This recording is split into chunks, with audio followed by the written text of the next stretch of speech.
Teachers of Reddit, what's the funniest answer you've gotten from a student that technically wasn't wrong? I asked when is a time you have used integrity? He wrote down I wash my hands after going to the bathroom. Even if no one is in there. My sweet little 7-year-olds overheard a 5th grade boy say don't be fucking stupid to his friend. They look up at me, eyes wide, and say, ooh. He said stupid. Teaching English to middle schoolers in Korea. Asked, okay. What's another way you can express surprise in English? After going over expressions like, no way. Are you serious? Are you kidding me? Kid yells from the very back of the room, what the fuck? Why are you late? The bell went off before I got here. In grade 9 English we were studying The Hobbit. Our bonus question for the test was what word does Gollum never say? The answer of course was I, but one kid put down pumpernickel and the teacher was like, fuck. You're right. Have a mark. Edit, sigh. Guys, this was a bonus question meant to give you an easy mark. Which it did, as he gave the guy a point for pumpernickel. Had it been a more hobbity question it would have just been included in the main exam. He also asked about the 1994 Stanley Cup playoffs and Dr. Seuss's The Lorax. The main body of the test was much more academic. I teach English to Vietnamese kids. I asked what is the population of Vietnam? The kid quickly surveyed the room and said more than 15. This guy is going places. The assignment was write the following numbers in all letters. The kid answered. 3, 4, 15, 16, 21, 22. And so on. I gave him full points. Edit, if you don't get it, just read the comments. Fuck. Fies. Ed teacher here. I always wear shorts teaching. Parent-teacher conferences roll around. Grade 1 student comes up to me with her parents. Mr. Famous 1187. I've never seen you wear pants before. I've never responded quicker to a comment before in my life to clear that up. I worked in a special needs class for a year and there was the one kid with a textbook case of Asperger syndrome. Very bright. Very tough nut to crack. I tried to tell him a corny joke once and he was not having it. Why did the chicken cross the road? He likely had business over there or was compelled by force. Well. Okay. Easily my favorite memory of that class. Not a teacher but someone told me this. What side of the road do people in France drive on? Miss. They drive on both sides. In a class that deals with electricity, I asked the students to name a good conductor. Leonard Bernstein. In 7th grade on a test the question said why do some people see some technology as positive, and others see the same technology as a problem? And a kid simply put, because some people are Amish. Name 2 ways to determine the height of a building using a barometer that is exactly 1 meter long. 1. Take the barometer to the top of the building. Drop it. And time how long it takes to hit the ground. 2. Find the owner of the building and say, hey, I have this really awesome barometer I'll give you if you tell me how tall your building is. Not a teacher but a fellow student once answered in the head to the question where was JFK shot? Instead the intended answer of Dallas. I wrote an exam where the question was can you name 3 models of DNA replication? She wrote. Number. Same kid on the same quiz. Q. Describe the bus ride at the beginning of the chapter. A. It was a bus ride filled with action. But also with emotion. Q. What happens at the end of the story? A. The story ends. Kid's going to be a politician someday. I've got a story from my fiancée's childhood. They were testing her intelligence or awareness. And showed her an image with a TV in a room. The TV was turned on. Showing a cartoon. And had a plant on top of it. Q. What's on the television? A plant. Apparently she just kept insisting in utter frustration until the administrator bothered to look at the image and not the answer sheet. I teach and coach baseball. After our shortstop got thrown out on second for the third out, I told someone to pick up Will. In baseball terms meaning get his glove and hat so he can go out to the field. This kid who was new to baseball, a big lineman type football player, claps his hands and goes, "It's okay, Will. You'll get them next time." I cried laughing. Edit. Will was the name of the shortstop. The kid who picked him up was genuinely being nice and thoughtful. But coming from this big intimidating kid, it was really funny.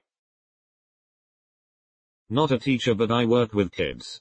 Trying to delicately explain to a 3-year-old why she should be kind to her mommy.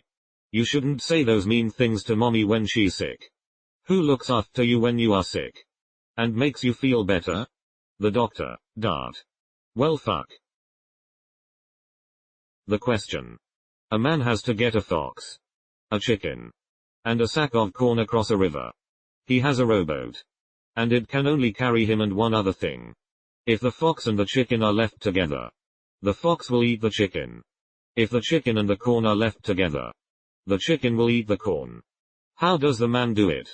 Students answer, let the chicken eat the corn. And let the fox eat the chicken. Then bring the fox over. Not the teacher but witnessed this in class. Sociology professor, why do you conform? Student, it has always been my goal in life to blend in.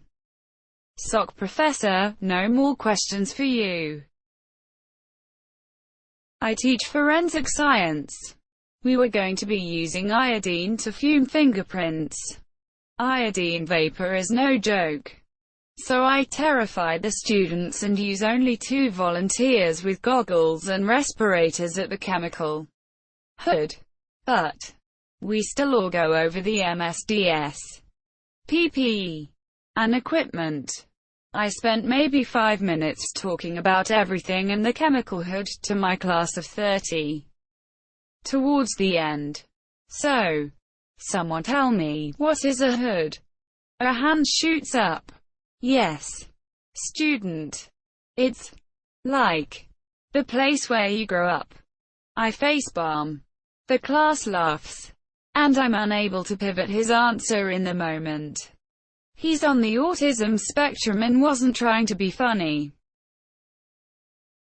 On a 3rd grade Charlotte's Web quiz, give 2 pieces of evidence that support this statement. Charlotte was a good friend to Wilbur. She comforted him and she didn't let him become pork. Not a teacher but just a witness to this hilarity. In science class in high school, our teacher was talking about electricity and lightning and the effects of being electrocuted. He asked if anyone happened to know what is the first sense you lose when struck by lightning.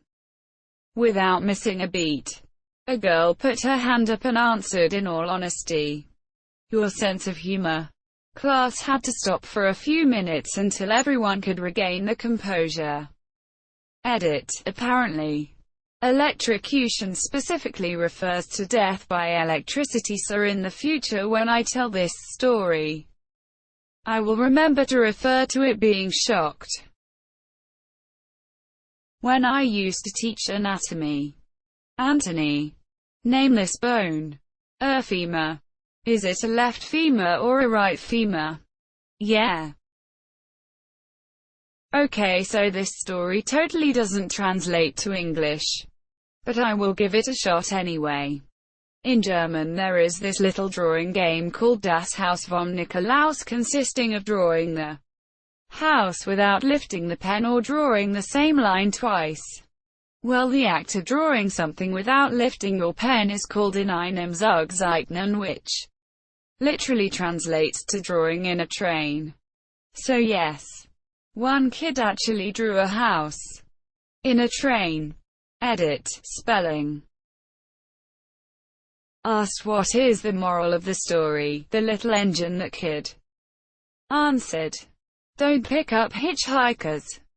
To refresh your memory, the engine had trouble getting up the hill because he had taken on several more passengers due to their train breaking down. Edit. I fell asleep. Sorry to all of those who suffered from the missing parenthesis. Also, the moral, perseverance. Believe in yourself. Don't give up. Elementary school kid saw the answer key. He swore he came up with. Answers may vary. All on his own. Teaching English in Korea, going over vocabulary words. Dozen. Egg family. Same kid. A month or so later. Evolution. Monkey level up. Not a teacher, but something my brother answered for homework. My brother was in year 1, and his homework was to draw a balloon blown up. He drew a picture with lots of squiggly shapes spread out across the paper. He took it as the balloon blown up, like a bomb. So he drew the leftovers of an exploded balloon. His teacher loved it and gave him full marks. Name something living. Fox. Name something non-living. Fox poop. Not a teacher but a witness. In high school history class, the teacher asked what was the peace treaty that ended World War II. This was a trick question because there wasn't a single treaty that ended the war. This one kid blurted out the Manhattan Project. The teacher laughed so hard he went and got the other history teacher and had the kid tell him the answer to. Teaching grade 5. Students were fooling around during group work, so I said sarcastically, "Do I need to stand here and watch you do your work?" To which the student responded even more sarcastically, "Well, you don't have to stand. You can grab the chair and sit." There was a buddy of mine in college, Jay, who was legendary for his witty responses in class. 1. We were training to be RAS and the residential life person asked, "What are some things that as in RA you shouldn't do in your dorm room?" People were saying stuff like drinking, etc. Jay raises his hand, gets called on, says, "Practicing medicine without a license." The trainer was like, yeah, I guess that's true." 2. Same guy was in a film class. Teacher asks, "What technique defined the scene we just watched?" Jay raises his hand, gets called on, says, "Long, awkward silences." Teacher, "Could you give an example?" Jay, "I used to teach preschool. One time, when we were eating lunch, one little girl called another kid in the class stupid. A third preschooler, who was a stickler for the rules and a bit of a tattletale, overheard and began admonishing the name caller. 'Don't call people stupid,' she exclaimed. 'Stupid is a bad word, and we don't say bad words.'" A fourth child, Henry, overheard this announcement. Henry was always getting into trouble. The smart ones are troublemakers at that age. He was my favorite student. He looked directly at me, raised one eyebrow and said, "Oh yeah, bitch and fuck are bad words too. We don't say those either." I died. I've taught English in Korea and Japan. And while maybe not that funny, one student who wanted to say something like afterwards or in the end wrote the after was here.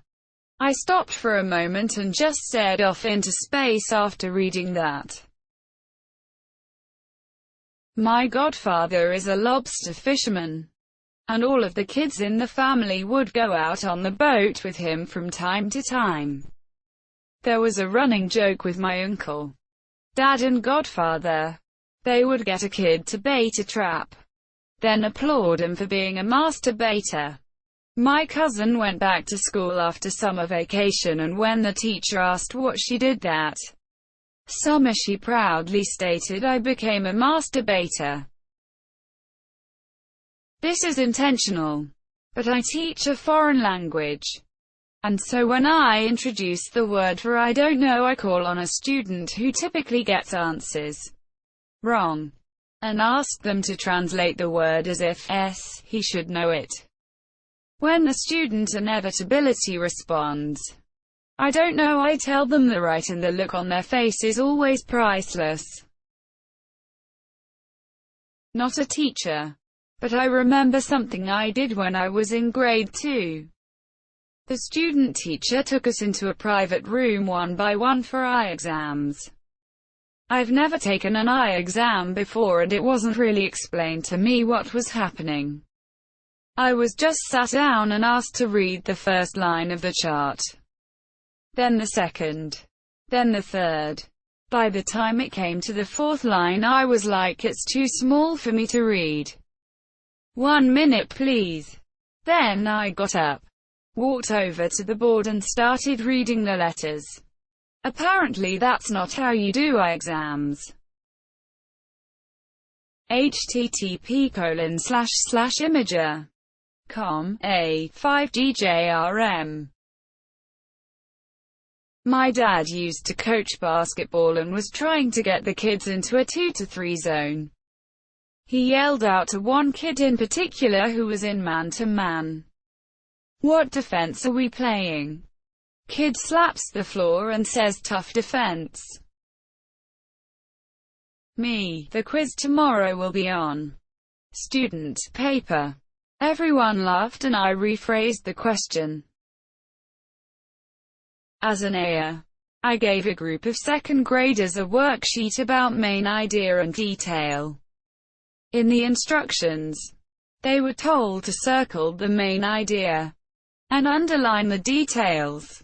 One child returned the paper to me very promptly, having underlined a phrase, the main idea, and having circled the details in the instructions. Edit. She knew exactly what she was doing when she turned it in. She's a clever one. She did just fine when I asked her to complete the assignment as expected.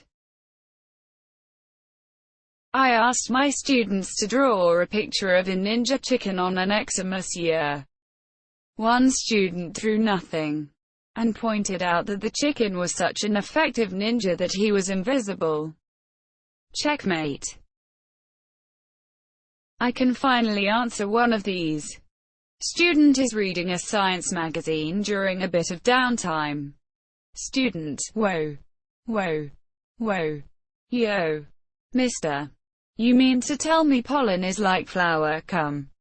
Me, sort of. Student: man, I be getting that shit all in my face. Extra credit problem on a test that was very difficult. Like crazy difficult. Involved many steps and probably had to do with finding out the rate of oxygen consumption of reptiles. I hadn't made the answer key yet. Very few students tried any of the extra credit problems and one answered all of them, but for that last one they just put I don't want to do this problem. Neither did I. Gave them the point. Not a teacher but a friend of mine couldn't remember what country wasn't a part of the UK on a test, so she put Mexico. I asked a 3-year-old what love was for a Valentine's Day card to his parents. His response: maybe love is what tornadoes need. We call him the professor because he teaches us new things every day.